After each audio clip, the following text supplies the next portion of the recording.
Today is all about flounces, and I am going to show you the easiest way ever to create a flounce and attach it to an existing garment without having to rip it apart.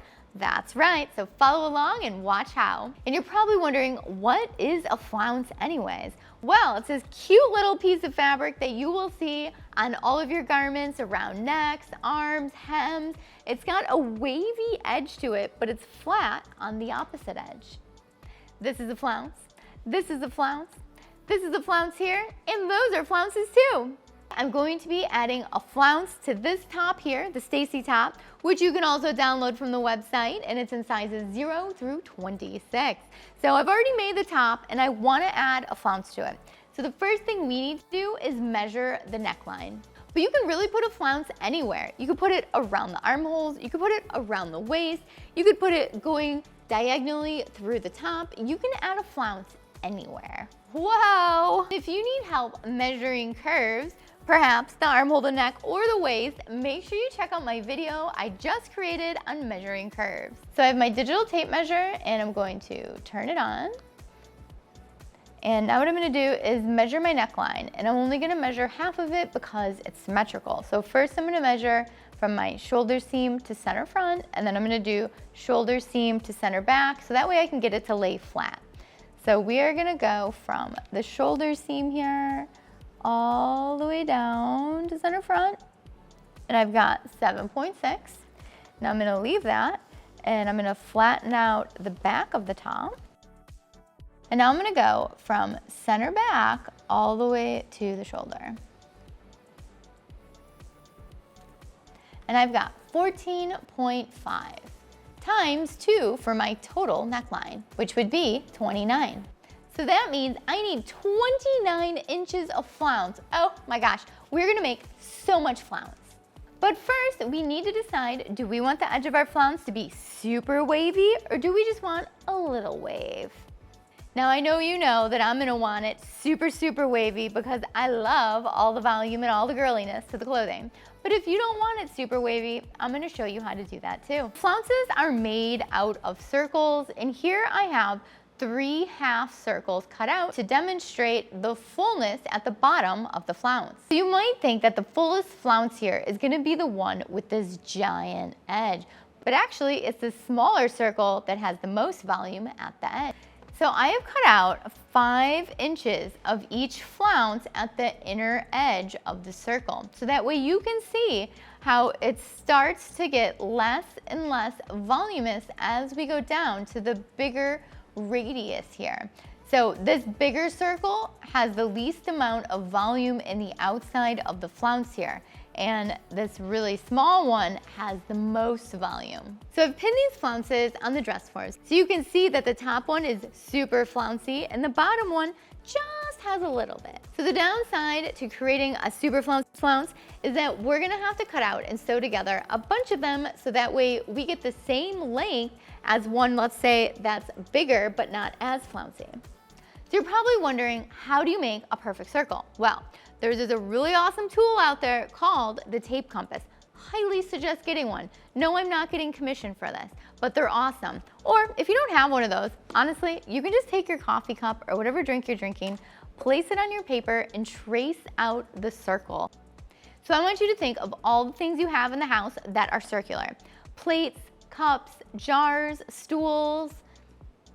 I don't know, you've got to have some more circular things in the house, right? And you can use those circular things to trace out your circles. Now that you have your circle cut out, what you can do is cut it in half so that way you can place your circle on fold when you're cutting your fabric.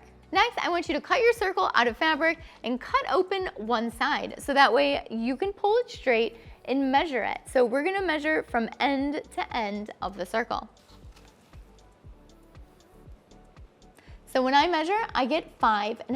Now that we have our magic inner circle number, mine's 5.5, we need to figure out how many of these I need to cut out. So what we're gonna do is go back to that neckline measurement, which was 29, but before you go any further, make sure you take off your seam allowance that you're going to be using to sew these together. I'm going to be using a 1/4 inch, you could use a 1/2 inch, whatever you're comfortable with. So that means my finished edge here is going to be 5 inches. So now I need to do 29 divided by 5, which is 6. So that means I need to cut 6 of these. So I'm using this really cute vintage quilting cotton for my flounces. So I'm gonna go ahead and cut out all my flounces, and then we'll start sewing them.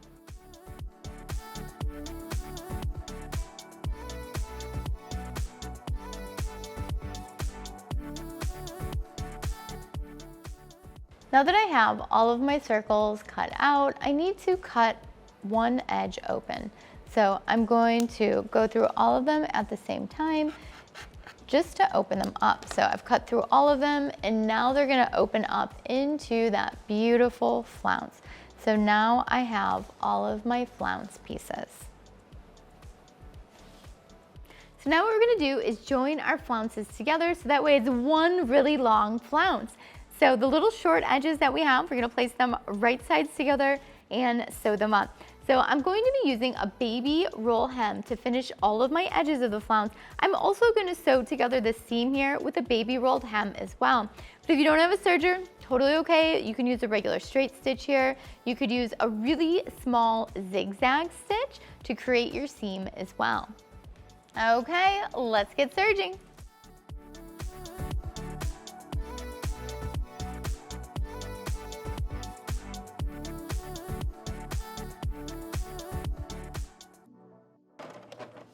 We did it, we're done, we have flounced.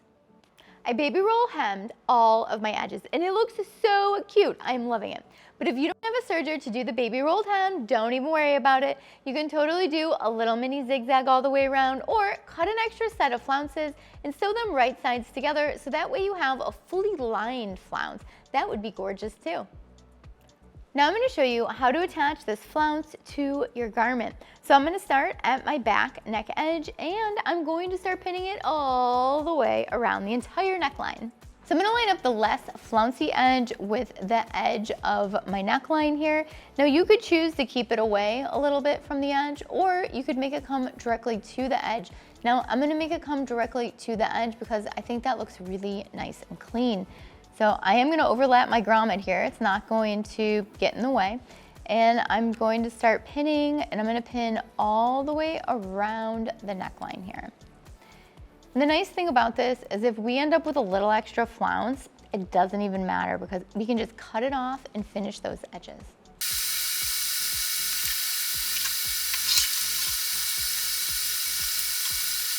There we go. We are all pinned up and it is looking so cute.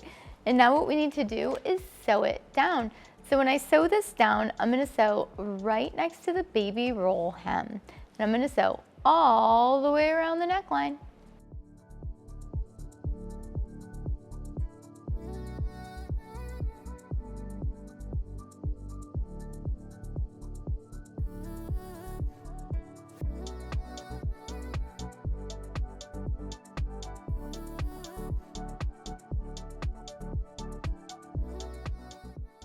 And we did it. It is looking so cute. I just love the flounce on this top. It turned out so well. Let's try it on and take a close-up look of what we just did. Here it is. We've got our beautiful flounce on the front and on the back of our top. Adding a flounce is such a great way to add a little more detail to any garment that you already have. And don't forget, if you like this top, you can download it at sewinganastasia.com. It's called the Stacy top, and it's in sizes 0 through 26. And you can add all kinds of flounces to it all over. I actually really think this would be cute with a flounce around the armhole and at the hem. I think I'm gonna try that next. Designing your own clothes can be so much fun because you can have so much creativity with it. The possibilities are endless for designing your own clothes. Thanks so much for watching Sewing Anastasia today. I hope you enjoyed learning all about flounces and how to add them to an existing garment. If you have any questions about it, leave it down below and I will get back with you as soon as I can. If you enjoyed the video today, make sure you give it a thumbs up, give it some applause, and let me know what you think of flounces. Where are you going to add flounces now? And if you're not already a subscriber to Sewing Anastasia, make sure you subscribe and hit the notification bell so you know when the new videos come out. And if you're already a subscriber, thank you so much for watching today. These videos are for you. So make sure you leave down below in the comments what videos you want to see next. And if you don't follow me, Instagram, Facebook, Twitter, TikTok, LinkedIn, Pinterest, did I already say that? I don't know. Make sure you follow me socially so that way we can stay connected and creative together. So make sure you tag me in your projects so I can share them with everyone else. Thanks so much for watching. Bye.